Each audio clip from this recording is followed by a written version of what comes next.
Olá, bom dia! Está no ar o programa Médico da Família. Hoje é sexta-feira, dia 15 de agosto. Estamos no inverno e nessa época do ano, devido ao clima mais seco, as doenças respiratórias são muito mais comuns. Mas o que pode parecer apenas uma gripe pode se transformar em alguns casos em uma pneumonia. Os casos dessa doença, pneumonia, crescem cerca de 30% nesse período. E apesar de ter tratamento e cura, a pneumonia é, infelizmente, a maior responsável pelas mortes de crianças menores de 5 anos de idade. São mais de 1 milhão de crianças que acabam indo a óbito em todo o mundo. E segundo a Organização Mundial de Saúde, isso só tende a aumentar. E sobre o assunto eu converso hoje com a médica pneumologia, a doutora Andréa Cunha.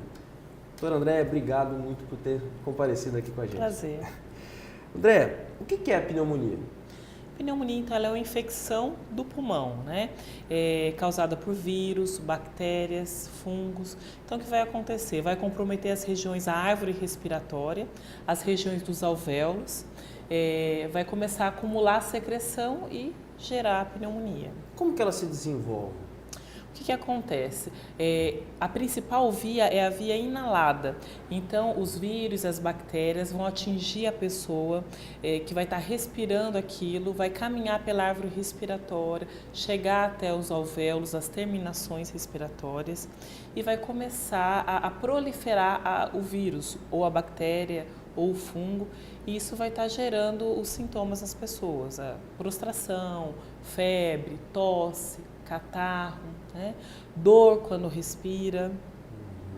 E isso que eu falei no começo, às vezes parece um quadro gripal. Como que a pessoa que está nos assistindo em casa, ele pode diferenciar, isso aqui está ficando mais sério, isso aqui está mais preocupante? Muitas vezes começa com sintomas gripais. Então a pessoa começa com aquele mal-estar leve, uma tosse leve. Então quais são os sintomas de alarme? Se começar com tosse produtiva, a gente fala, tosse com secreção, falta de ar, uma respiração mais cansada. Quando respira, dói em algum ponto. Já é uma dor preocupante, não é só aquela dor de tossir, é uma dor quando respira, a gente fala ventilatório dependente. E febre, tudo mais acentuado, prostração, são sintomas de alarme. Pode acontecer de pessoas com alguma patologia de base, ou uma doença, né, que ela já possua, ou mais idade, os sintomas serem diferentes?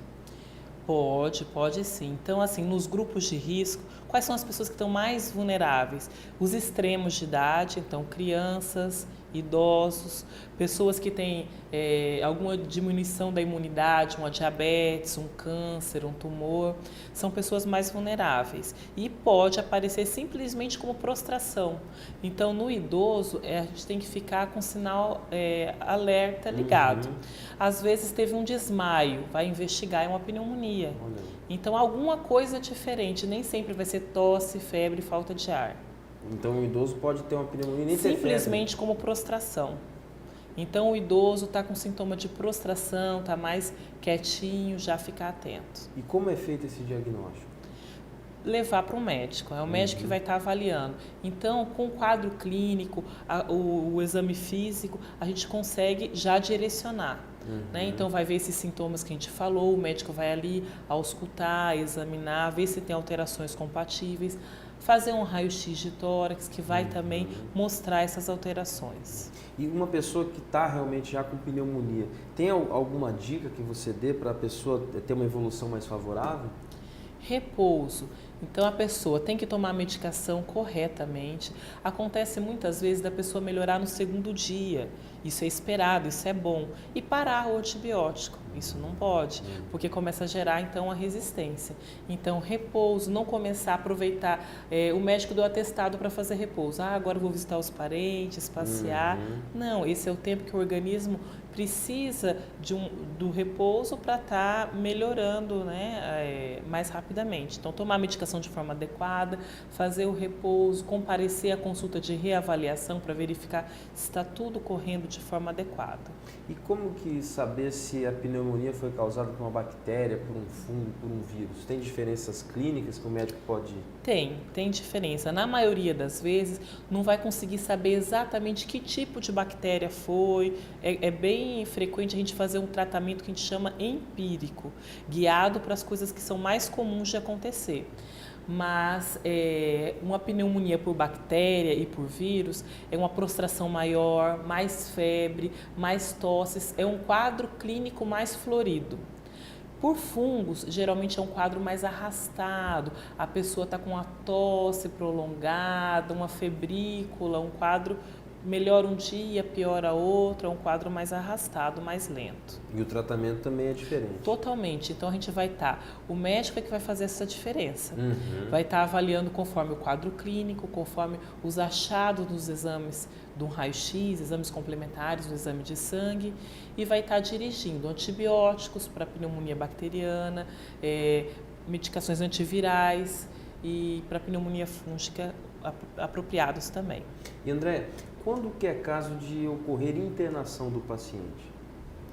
Então a gente tem alguns fatores que vai levar para a internação, principalmente se são pessoas idosos, né? A gente fala mais de 60 anos, ou crianças, é um dos fatores, né?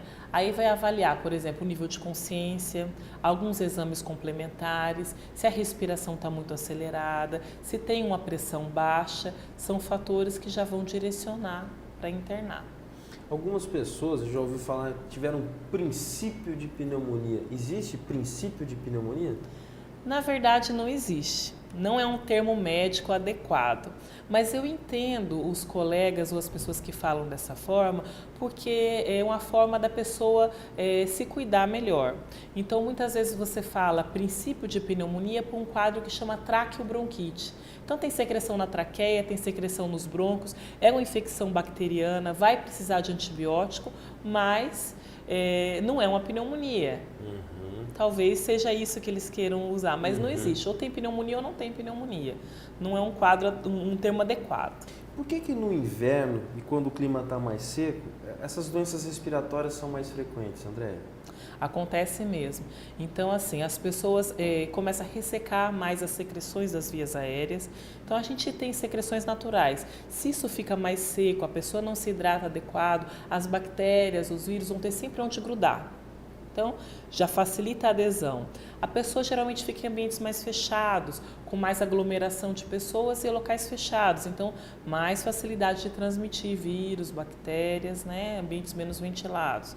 Retira do guarda-roupa todas aquelas agasalhos guardados. Então, isso também vai estar facilitando. São fatores que predispõem. E, André, que cuidados que a gente deve ter nesse período? Então, nesse período, nessa época do ano, tentar manter o ambiente ventilado na medida do possível, evitar aglomerações, fazer as vacinações, a vacina da gripe está aí, é excelente, ela evita pneumonia por gripes graves e também, muitas vezes, as bactérias se aproveitam de uma gripe para se instalar, então evita também essa instalação, então evita dessa forma pneumonias bacterianas também, e tem vacina para pneumonia. Então, se cuidar, não se expor às intempéries. Quem tem uma doença, manter ela controlada, diabetes controlada, a asma controlada, são coisas que a pessoa pode estar evitando, se protegendo. André, a nossa conversa está ótima, mas a gente tem que parar rapidinho. É um breve intervalo comercial. Não saia daí, já já voltamos.